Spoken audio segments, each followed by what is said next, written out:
I think it's ironic, there's so many Paddys in Ireland, but if you say to somebody, I play a Paddy harp, there's only one Paddy. Paddy is a harp maker and he makes and sells harps. Paddy Cafferky is the man who made the harp that I play, that has been my best friend for my life. Paddy is a very unassuming, very talented harp maker from County Galway. Who is Paddy? He's himself. He's a one-off. The way he makes these harps, to me, it's so full of artistry. He just is able to create instruments that sing.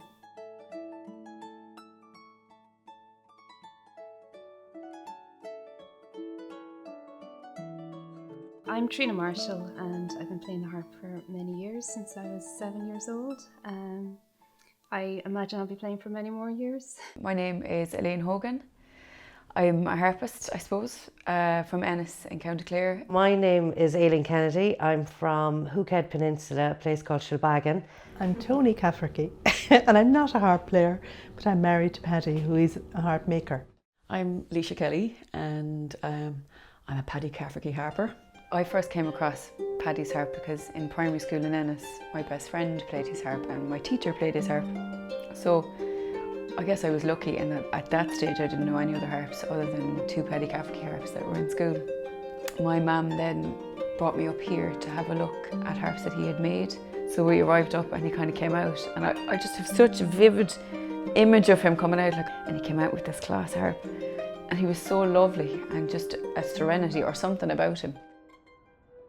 I was probably the first person to see his first harp, which was made in a bedsit in Rathmines.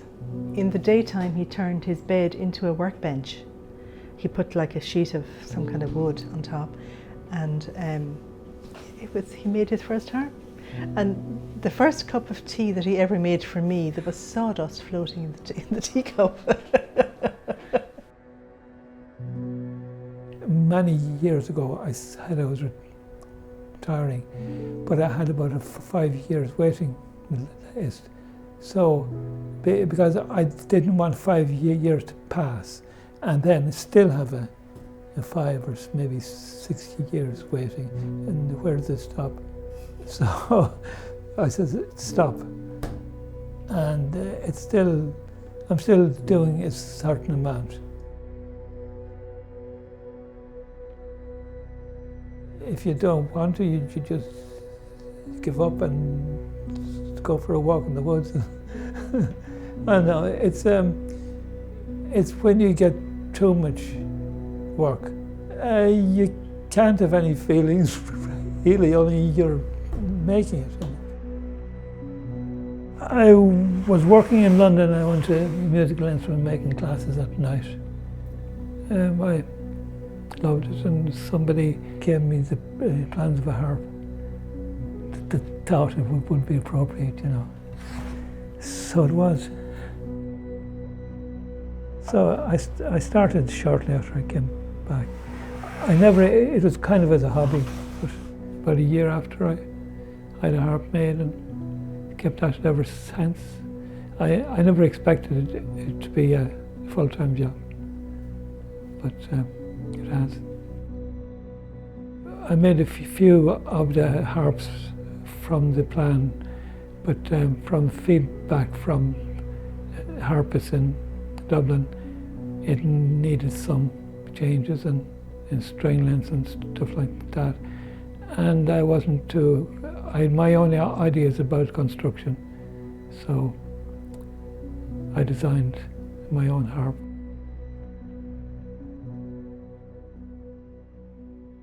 For a number of years we lived in Prospect House at Knocklion Road, and Paddy worked in Achill Kelly's workshop.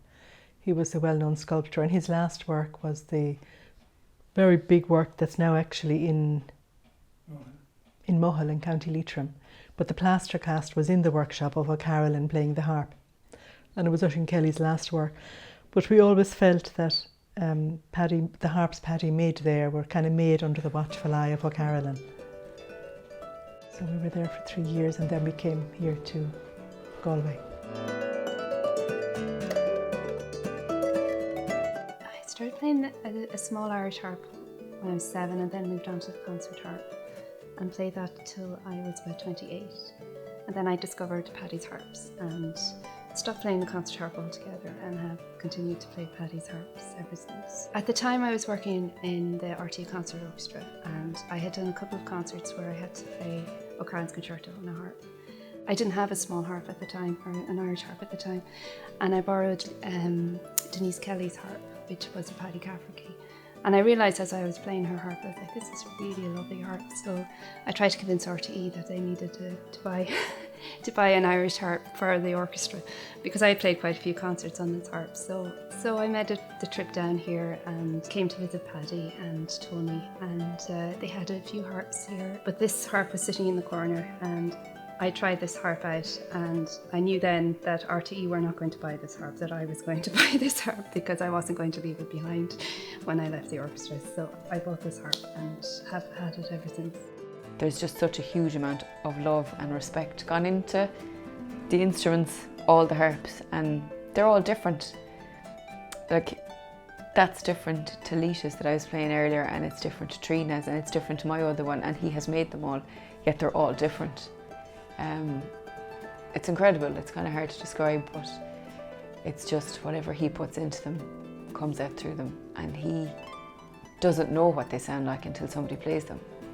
So I remember, I think I was picking this one up, and he put it down in front of me in the sitting room, and I played it, and he was just like, "That's what it sounds like. Yeah, that's nice." And it's just like, God, I never thought about that he never really hears them played until somebody comes and plays them, because he doesn't play the harp. I think there's an integrity about Paddy's work. Any harp I've tried, any fellow Paddy Cafferky harp player, we all try each other's harps and love them, but still love our own unique one. They're all uniquely Paddy, but they have their own sound. They're like people, they have their own personalities, and that's something special that Paddy has, that he's brought to each one of those instruments. Yeah, don't know how to explain it. Obviously, it's all of the magic in Paddy's hands, isn't it? Yeah, it took a few years to kind of figure it out, as you say, and to get something you'd be happy to bring to some player to have a view on it or a play on it. The first harps I brought them to a shop, because I'm not a salesman, so they sold it and I was happy. The most exciting part is when somebody has collected it and you stop worrying about it and it's finished. Paddy Cafferky is synonymous with harp making. Like I say, he's extremely talented. The care and workmanship that goes into his harps is absolutely unbelievable, and they're all nearly like children to him. If you mention a harp to Paddy, he knows when he made it, who bought it, where it is. He takes great pride in his work.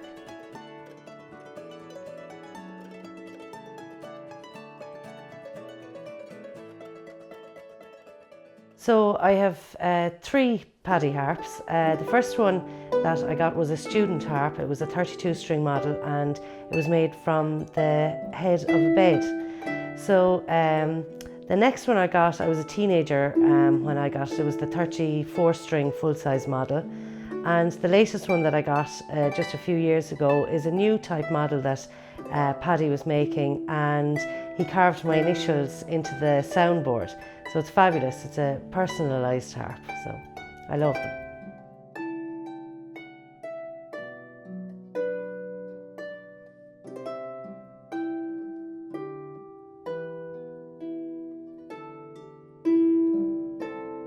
I just love coming here. You come here, and I came last week to get 2 blades fixed, and so landed up, had the tea, went out first. Actually, he was in the polytunnel. I went out and robbed a load of apples, and then we went in there, and then I came in here, I got the tea, he fixed my blades. I went home with my harp fixed and a big bag of apples and a big bag of kale. And they're just so lovely, Paddy and Toni, and you could try and give him money for fixing the blades, and he was like, no.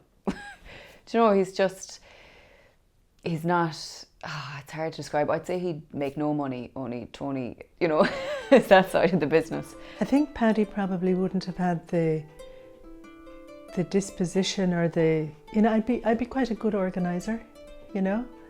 Like years ago I worked as a school teacher and I was always organising events in the school and stuff like that. And I think that carried through, that I would be good at keeping records, and there'd be certain aspects to the whole harp making thing. I suppose the business end really, because you have to make a living at it and you have to keep track of things and know who's who and what's what and work out a time frame for things. So I would have been I was going to say very good. Yeah, I was pretty good at doing that kind of stuff, you know, keeping track of things. And it was very easy for me. All I did was make harps. And of course we're also very grateful that we could have a livelihood from something that was so enjoyable and so, you know, though it was 7 days a week at times, which we can't. It was really, wasn't it? Sometimes 8. Yeah. And I worked in the workshop for a few years. I used to make soundboards and do quite a bit of sanding and stuff like that. I even used the bandsaw to cut out some things. And I used to use the little hand planer and stuff like that. I did for quite a few years. I worked in the workshop. Paddy and Toni definitely come as a team, and even there are times when I would have sent up a harp maybe to have maybe strings changed, or you know, some smaller jobs to be done on the harp, and Toni had taken up the position of, you know, doing those kind of jobs. So they really, they come as a package, Paddy and Toni, and you generally don't meet one without the other. And they give you such a warm welcome when you arrive at the house. And again, it is Paddy and Toni. I just love coming up here, and then he used to carry my harp out for me, and I'd place it into the back seat like a child and put the 2 seatbelts around it and open the gate for you, and he'd be waving you off. I just always loved coming out here. It's like going to visit your relatives or something.